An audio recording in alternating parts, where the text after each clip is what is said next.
정치 뉴스 빼고는 다 얘기합니다. 성역도 금기도 없는 다양한 시선. 비정치 회담. 인사이트 K의 배종찬 소장 나와 계시고요. 어서 오세요. 안녕하십니까. 교통사고 전문 변호사시죠. 법무법인 LNL의 정경일 변호사 오셨습니다. 어서 오십시오. 네, 안녕하세요. 네, 두 번째 뵙습니다. 반갑습니다. 네. 감사합니다. 또 불러주셔가지고. 네.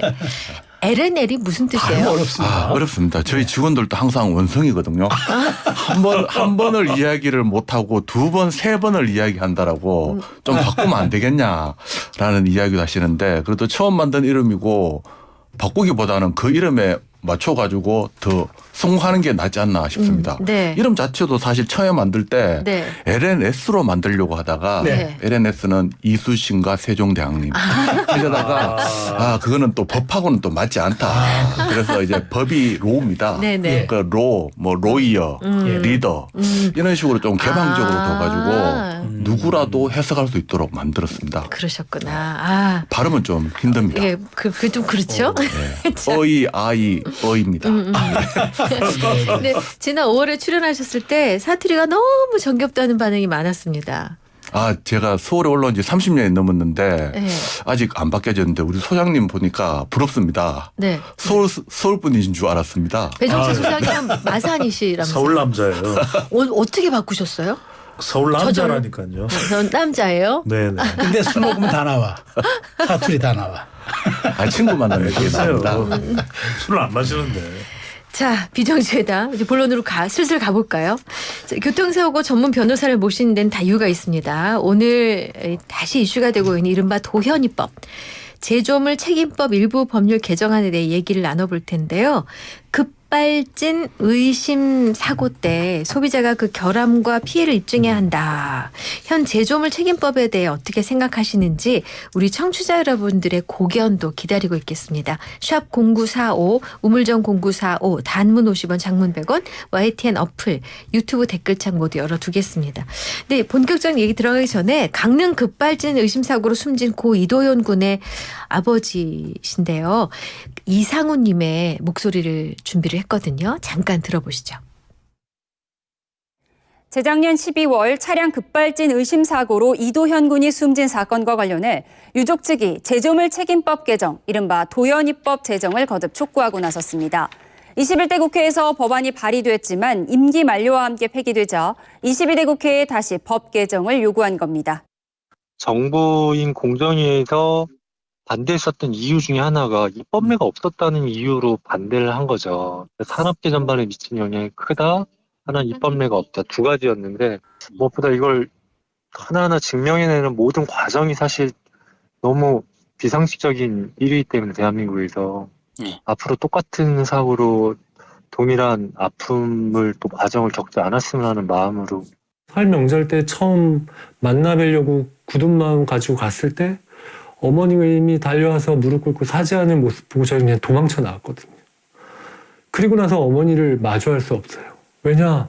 마주하면 그냥 눈물이 나요. 어머니를 원망하는 것도 아니지만 그냥 눈물이 나요. 이 사고 하나로 저희 가정은 파탄이 났어요.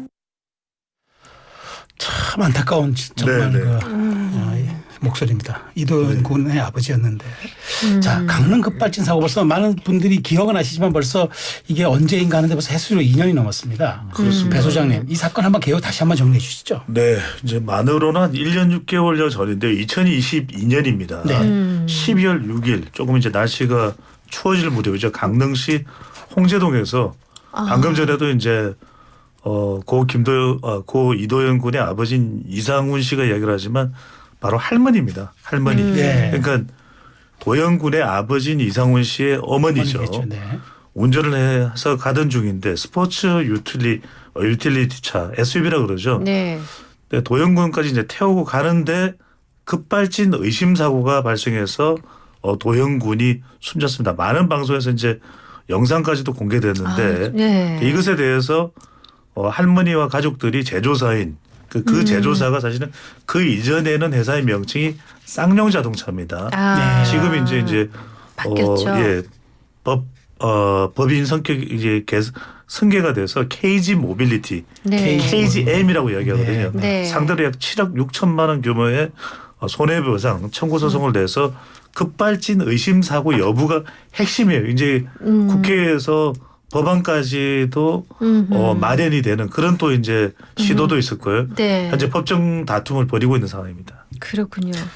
그럼 도현이법의 골자는 뭔가요? 네, 결국 이 도현군 사망함으로 인해서 이제 운전자가 형사처벌까지 받고 민사적인 손해배상 책임까지 져야 됩니다. 운전자의 과실이라면. 다만 이게 차량 결함이라면 제조사가 책임을 지겠죠. 네네. 이 부분에 대해서는 민법이 있고 그 후에 제조물 체계법이 만들어졌습니다. 네네. 사실 이러한 자동차는 제조물의 하나인데 이런 제조물 같은 경우에 특수성이 뭐냐면 만든 사람이 모든 정보를 가지고 있고 그렇죠. 사용하는 사람은 이용만 할 줄 압니다. 그렇죠. 그러다 보니까 네. 여기에 대한 정보 제한으로 잘 모르고 어떤 문제가 발생했을 때 불법 행위에 의한 손해배상 책임을 물을 때 사실 만든 사람도 본인이 과실이 없다. 이러면 책임을 안 지게 빠져나갔는데 적어도 결함이 있으면 책임지도록 제조물 책임법이 마련됐습니다. 이것만 보면 그래도 소비자나 운전자한테는 과실까지는 입증 안 해도 된다. 네. 결함만 입증하면 된다. 어느 정도 완화됐다라고 생각할 수 있는데 문제는 이 결함 입증하는 거 이것도 불가능하거든요. 네. 일반인이 뭐 그게 어떻게 가능합니까? 네, 그렇죠. 보통 네. 차량 운전자가 본넷 한번 안 열어보고 평생 운전하는 경우 많고 정비소에나 맡기고 그러지. 네. 그런데 차가 이 급발진한다는 게 물론 운전자의 과실로 급발진할 수도 있습니다. 네. 하지만 차량 결함으로도 급발진할 수 있거든요. 그런데 이번 사건 같은 경우에는 차량 결함으로 의심되는 급발진 사고인데도 법원에서는 이런 경우에는 뭐 차량 결함이 입증됐다라고 보지 않습니다. 그러면 결국 주장자가 입증을 못했기 때문에 제조사는 아무런 책임을 지지 않는데 이런 문제를 좀 극복하기 위해서 제조물 책임법 중에서 교통사고에서 차량 결함으로 의심되는 급발진 사고는 입증 책임을 전환하자라는 취지로 만들어진 제조물 책임법 개정 내용을 말합니다. 지금 정 변호사께서 말씀하시지만 이게 사실은 어제오늘의 일이 아니거든요. 그렇죠. 실제 네. 이제 네. 사고가 나서 방송에 알려지면 그나마 이게 좀 호소라도 할 수 있는 건데 네. 실제로 사고 안 난 사람들도 있을 거 아니에요. 급발진이면 네. 너무 위험천만했지만 네. 가까스로 차량이 안정화됐거나 아니면 전봇대에 부딪혀서 인명사고로까지는 발생을 안 한 사건. 근데 이미 10년 전에 자동차 전문가들이라고 할 수 있는 자동차 급발진 연구회의 조사 결과가 있어요. 네. 2014년 10년 전입니다. 4월 네. 19일부터 21일까지 만 20에서 59세까지 운전자 616명을 네. 대상으로 설문조사를 했었는데 자세한 사항은 보도된 자료에서 확인 가능합니다. 물어봅니다. 급발진 사고의 원인이 어디에 있느냐 물어봤더니 무려 76%가 자동차에 있다고 응답을 합니다. 네. 1%가 운전자입니다. 네. 그다음에 자동차 회사에 책임을 물으려면 네. 운전자가 차에 결함이 있다는 걸 증명해야 한다는 자동차 제조 책임법 바로 오늘 우리가 논의하는 네, 거죠. 네. 95%가 불합리하다고 이야기를 합니다. 아우 예. 그다음에 95%는 급발진 관련 소송이 대부분 운전자 과실로 결론 나는 이유는 법이 운전자에게 불리하게 돼 있기 때문입니다. 네. 그러니까 이게 왜냐하면 자동차 회사가 워낙 대기업이잖아요. 네. 여기서는 이걸 꼼꼼하게 피해를 입은 사람이 찾아 들어가서 그걸 기술적으로 결함을 발견해내지 못하면 아니잖아. 네. 입증해봐. 말이 안 된다. 이게 사실 진짜. 말이 안 돼요. 그래서 예. 관련된 법을 이 도현이법이 이제 네. 발의가 됐는데 5만 명이 넘으면 발의를 할 수가 있습니다. 네. 이 국민청원이. 네. 그래서 이제 그때 뭐 많은 방송에서 제가 이름만 말하지 않아도 몇 대 몇 하시는 분이 있어요. 네, 그분 예. 방송에도 나오고 해서 올라갔는데 네. 국회에서 어떻게 얘기를 했냐면 입법을 한 예가 없다. 이 법은. 네. 그리고 산업계에 미치는 영향이 크다는 이유로 결국 폐기됐습니다. 그런데 다시 지금 이제 5만 명을 채워가고 있는데 오늘 오후 2시 기준으로 3만 명 가까이 육박하고 있거든요. 네. 그래서 네. 22대 국회에도 올라갈 가능성이 상당히 높습니다. 아. 변호사님. 네네. 아니 산업계에 미치는 영향도 크지만 우리 네. 국민 불안에 미치는 영향 이거 더 중요하지 않습니까? 맞습니다. 사실 산업계에만 중요한 건 아니잖아요. 결국 폭탄 떠넘기기나 마찬가지거든요. 네. 이 뭐 차량 결함으로 의심되는지 운전자의 과실인지 모르는 경우 여기에 대한 위험 부담은 누가 가져갈 것이냐 이 문제라고 생각할 수 있겠는데 산업계에 미치는 영향이 크다. 그래 버리면 운전자들은 다 죽으란 말이냐. 그러니까 얼마나 이건 말이 안 불안하겠어요. 되는 네. 이야기예요. 적어도 그러면 이 불안에 대해서 공평하게 나누던가 아니면 여기에 대해서 무기 대등의 원칙에 따라서 정보라도 제대로 뭐 이렇게 확보할 수 있는 수단이라도 광고하든가 아니면 징벌적 손해배상 제도를 마련해 가지고 일벌백계하는 차원에서 어떤 불이익을 준다든가 네. 하는 네. 게 있어야 되지 그냥 무작정 산업계에 미치는 영향이 크다. 이런 말은 사실 산업계 대변인이 할 이야기죠. 그러니까 무슨 이익단체라든가 사단법인 무슨 자동차 제조협회 이런 데서 할 말이지 저는 이게 입법부가 할 말은 아니라고 보는데 네, 맞습니다. 그래서 제 변호사님 하나 더 질문하면 요즘 하도 이런 사고가 빈발하니까 네. 스스로 이걸 보호해야 되겠다는 생각에 브레이크가 있는 지점에 CCTV를 달아서 나중에 네. 입증해야 되겠다는 이렇게 해서 아니 실제 그 CCTV를 달는 사례가 많이 늘어났대요. 예전부터 이야기가 나왔던 거예요. 근데 실제 많이 늘어났대. 네, 어머 네. 세상 브레이크 페달 페달 부분에 부분에 세상에 네. 어머. 사실 그런 부분에 대해서 어떤 이 절박하고 말도 안 되는 현상이 나타난 결과라고 할 수 그러니까 있겠죠. 이게 현상이잖아요. 네, 직접 피해자가 직접 본인의 안전수단을 강구하고 뭐 그러고 있는 게 현실이죠. 그 대표적인 그런 게 최순실에서 잘 파악하고 있는 게 뭐냐면 원래는 이제 차량 안에 블랙박스가 있으니까 아니 블랙박스 보면은 대화 내용도 다 나오고 그 사람이 네네. 지금 뭘 밟고 있다고 이야기하잖아. 그것도 못 믿겠다. 왜요? 법원에서 증거로 책정이 안 되니까. 안 되니까요. 그럼 그 다음에 나오는 게 뭐냐면 뒤에 후미등에 브레이크를 밟았다는 거예요. 네. 브레이크 밟으면 빨간 불이 들어오잖아요. 봐라 브레이크 밟지 않냐. 그것도 안 된다. 뭘 왜요? 밟았는지 내가 못 봤지 않냐. 그래서 그러니까. 아예 브레이크 앞에다가 카메라를 달잖아요. 저는 봤어요. 네, 그 화면도 카메라를 보니까. 달잖아요. 네. 그게 이런 밟는 게 보이더라고요. 지금 말씀하신 게 사실은 10년 전부터도 이야기가 되어 왔던 거예요. 근데 그런 것까지 해도 그러면 그게 검증이 될 수 있냐? 그것도 몰라요. 돼봐야 아는 거예요. 아니 법은 상식의 최소한이라면서요. 그렇죠. 우리 네 사람이 공이 같은 의견을 갖고 있고 듣는 청취자 여러분들도 같은 마음이실 텐데 이게 왜 안 될까요? 결국은 뭐 법원에서 판단할 때 이런 부분에 대해서 너무 엄격하게 판단하다 보니까 이런 터무니없는 결과가 좀 나오기도 하는 것 같아요. 결국 경우의 수는 크게 세 가지로 나눌 수 있거든요. 운전자가 잘못했거나 네. 제조사가 잘못했거나 그렇죠. 아니면 잘 모르는 경우나. 네. 그런데 이번 사실 강릉 급발진 사고 같은 경우에는 이 세 가지 중에 어디에 들어가느냐. 국민투표에 물어보면 100%다 이거는 경우의 수가 모르겠다라고 대답하시는 분은 없을 거예요. 이걸 가지고 모르겠다라고 그 영상 이야기하는 보셨어요? 것은 네, 봤죠. 보셨어요? 여러 번 봤죠. 영상뿐만 아니라 음성까지 봤거든요. 있잖아요. 예, 그러니까 네. 그거를 야. 그러니까 이 네. 입증 책임을 바꾸자는 게 사실 무조건 책임져라 이게 아니에요. 그렇죠. 이제 잘 모르겠다. 그러니까 너희들이 입증해봐라 이 말이거든요. 그렇죠. 네. 그런데 그거조차도 아예 안 해버리면 소비자 입장에서는 헤쳐나갈 길이 없죠. 아니, 그러니까 소비 예. 중간에 뭔가 하나의 단계가 더 있을 필요가 있는 거죠. 왜냐하면은 실제로 그런 사례들이 있습니다. 브레이크를 밟아야 되는데 워낙 당황하다 보니까 있어요, 예. 또 연령대가 높은 운전자분들 중에서는 그렇다고 해서 다 그렇다는 게 아닙니다.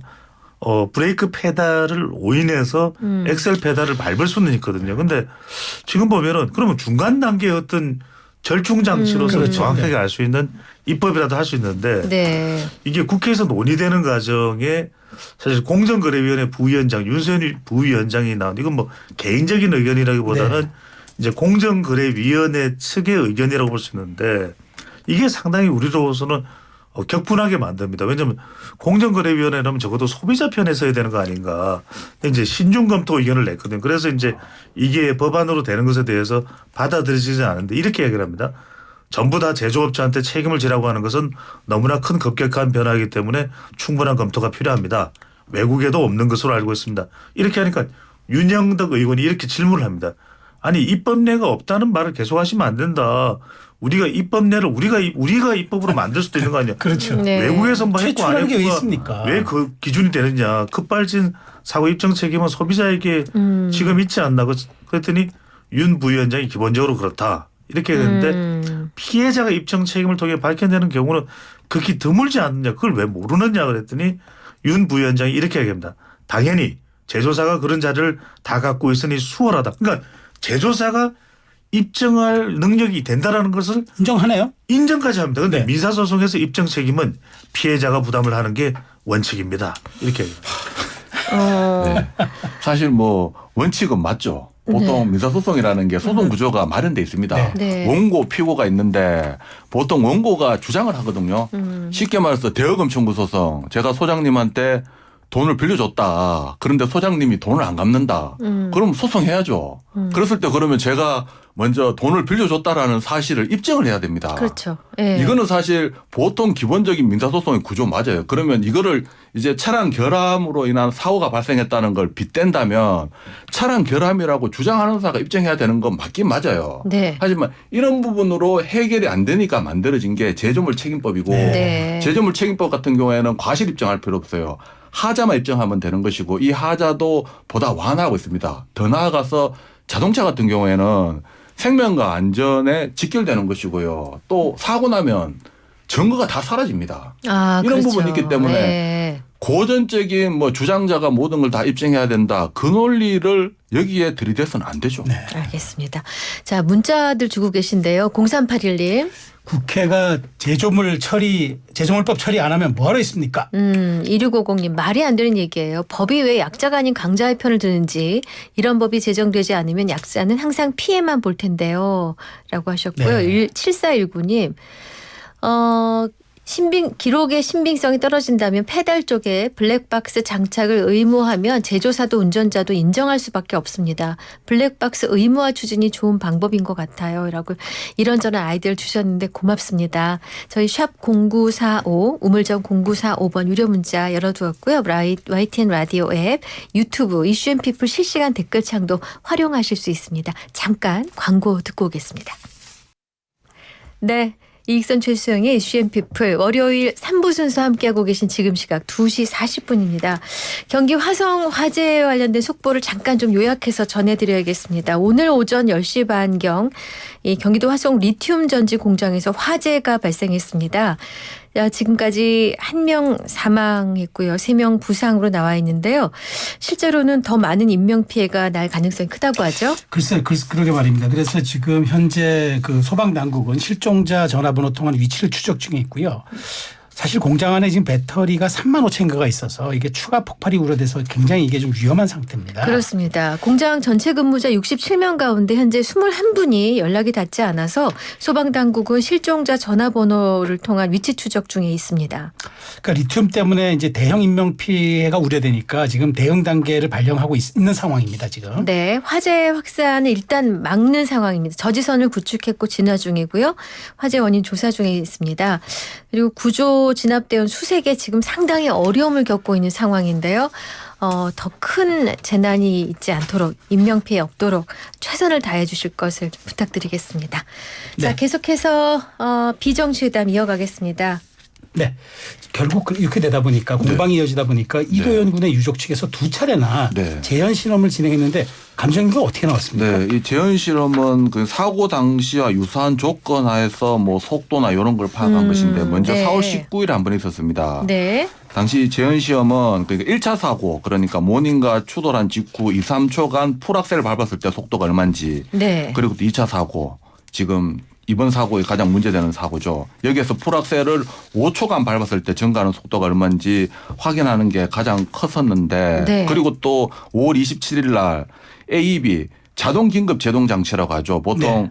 차가 앞에 어떤 장애물이 있으면 스스로 멈추게끔 하는 안전장치인데 이 부분에 대해서 악셀을 밟았을 때와 밟지 않았을 때 둘 다 실험했는데 악셀을 밟아도 차는 멈추게 돼 있었다. 이런 부분 가지고 자동 긴급 제동 장치가 작동하지 않은 부분 또 하자다. 네. 결함이다라고 이야기를 했는데요. 두 번째 재현 실험은 사실 법원 정식 감정 신청이 이루어진 건 아닙니다. 네. 자체적인 재현 시험이었는데 그래도 이 차량 결함으로 볼 수 있지 않느냐 하는 유의미한 감정이 이루어진 것으로 볼 수 있죠.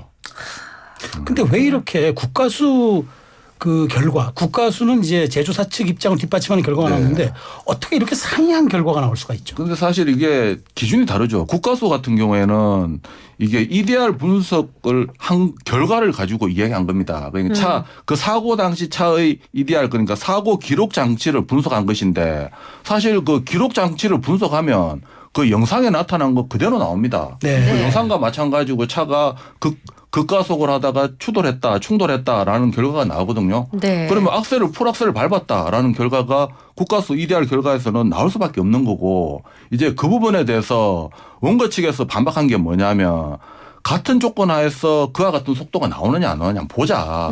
결국 재연했을 때 EDR 검사 기록지와 같다. 그러면 그 국가수가 신뢰하는 EDR 기록지, 국가수 기록도 신뢰할 수 있습니다. 하지만 재연했을 때의 속도가 다르다면 국가수 신뢰할 수 없다. 이런 부분을 하려고 했거든요. 네. 그래서 재연했을 때 결과가 구체적으로 어떻게 달랐냐면 네. 이제 5초 동안 주행했을 때 시속 국가수 그 검사 기록지에서는 시속 110에서 116에서 6km밖에 증가 안 됐어요. 네. 하지만 실제 재연 시험했을 때는 110에서 124, 130까지 증가했고요. 네. 또 시속 40km에서 2, 3초간 폴악셀을 밟았을 때 이 EDR 분석지에서는 48km 그러니까 8km만 증가하는 걸 거쳤는데 이 부분에 대해서 실제 재연했을 때는 40에서 73까지 증가했습니다. 그러면 결국 재연했을 때의 결과하고 EDR 분석지가 다르다. 네. 그러면 EDR 분석지 신뢰할 수 없다. 국가수 결과도 신뢰할 수 없다. 여기까지 이르게 되는 거죠. 아, 근데 이게 이제 차량 회사 측은 전혀 다른 거죠. 그러니까요. 차량 회사 측은 어떤 식이냐면은 네. 지금 원고 측에서 그러니까 이제 유가족 측에서 재연 시험한 거는 못 믿겠다. 그러니까 이제 지난 4월 19일 공식 재연 네. 다시 이제 그때의 사고 상황을 재연해 본 겁니다. 그랬더니 에이 사고 당시하고 다르더라. 네. 그거 어떻게 믿느냐.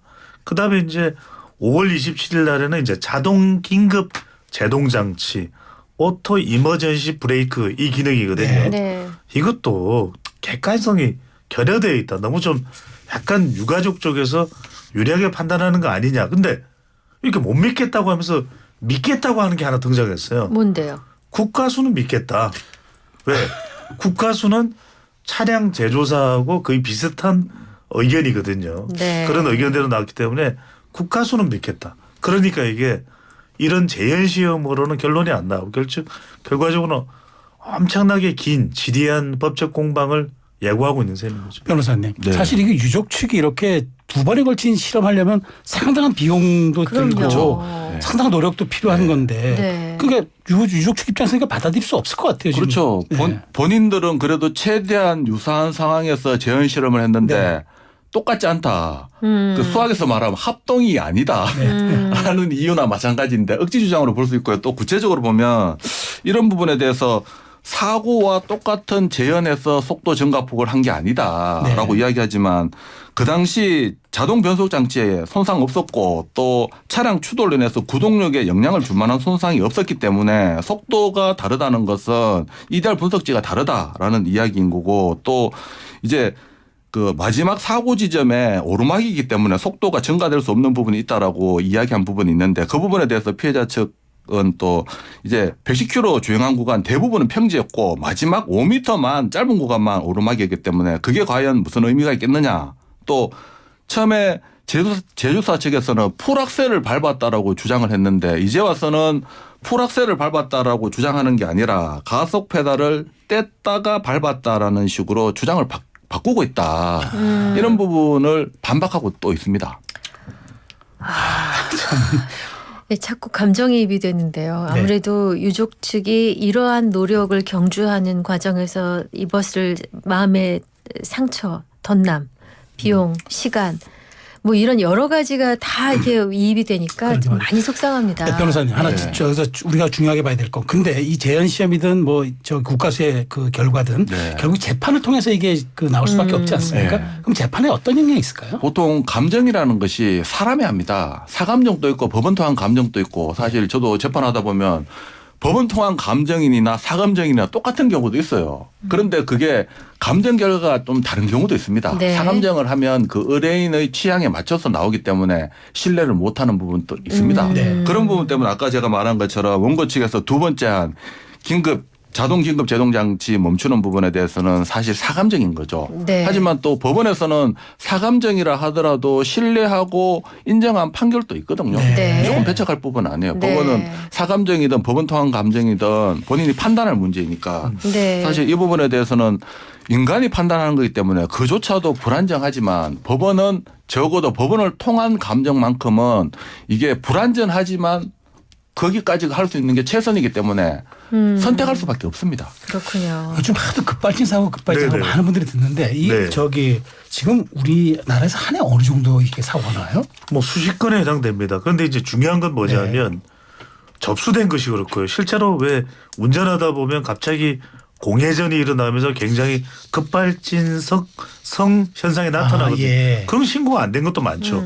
한국교통안전공단 자동차 안전연구원에 접수된 게 해마다 이제 우리가 확인을 해보면 2020년부터 25건, 39건, 네. 15건, 24건, 연평균 한 25건이 넘습니다. 그리고 이제 별도로 국립과학수사원에서 2018년부터 지난해 8월까지 5년간 감정을 해보니까 364건인데 네. 여기서 중요한 건 실제 이렇게 사고 의심이 돼서 신고한 것도 있지만 사고 잠재성도 있는 거죠. 왜냐하면 잠재성. 아니 어떤 차량이 네. 결함이 있을 수도 있겠죠. 네. 그러면 네. 우리가 리콜을 하게 됩니다. 그런데 이런 어떤 급발진 사고가 그런 차체 결함에서 나왔다면 그 차종을 운전하는 모든 사람은 아니겠지만 운전자들 상당히 위험할 수 있다는 네, 거예요. 그렇죠. 그렇죠. 그러면 이게 급발진이 발생한다면 도로상에서 어떤 현상이 초대형 사고가 날 수가 있어요. 그렇죠. 그런 네. 점에서라도 예방을 해야 된다는 측면에서 이걸 자세히 유심히 들여다볼 필요가 있는 거죠. 네. 지금 3993님이 브레이크 페달과 엑셀러레이트 페달에 각각 센서를 달아서 센서 달자. 발과의 접촉 시점과 시간을 기록 보관할 수 있는 전자장치를 부착하면 되지 않을까요? 잠잘 때 수면 상태를 기록하는 헬스 보조 장치처럼 들면 될 것 같다고 아이디어 주셨고요. 0939님은 이런 경우 보험회사가 책임져야 되지 않나요? 보험 이럴 때 필요한 것입니다. 라고 주셨는데 다들 속상하셔가지고 아이디어를 주셨어요. 그래서 이런 뭐 제안 아이디어 많이 나오는데 참 이게 제대로 전달이 안 되는 게 좀 안타깝습니다. 그 아까 우리 배종찬 소장께서 그 얘기하셨죠. 22대 국회에서 다시 국민동의 청원 올라와서 5만 명 이상이면 그렇습니다. 이게 네. 힘을 발휘할 수 있다고 하셨잖아요. 예, 예. 이거 어떻게 하는 거죠? 국민동의 청원 그냥 그렇죠. 홈페이지 가서 조금만 그대로 들어가면 시간 되겠네요. 5만 명. 국회에 들어가서 예, 예. 검색해 보시면은 바로 그 사이트로 연결이 되거든요. 그러니까 다른 건 몰라도 네. 이런 거 입법 발의 열심히 하는 국회의원들 저희들이 지켜보고 응원해 줘야 될 것 같아요. 이슈 피플에 초대해야죠. 네. 네. 자, 이제 마무리해야 될 시간이 돼버렸습니다. 두 분 보내드려야겠는데 네. 오늘 비정치 회담. 우리 강릉 급발진 사고 관련한 얘기를 함께 나눠봤고요. 또 여러분들의 문제의식도 공유할 수 있었습니다. 배종찬 소장님 그리고 정경일 변호사님 두 분 수고하셨습니다. 네, 고맙습니다. 말씀 잘 감사합니다. 들었습니다. 네.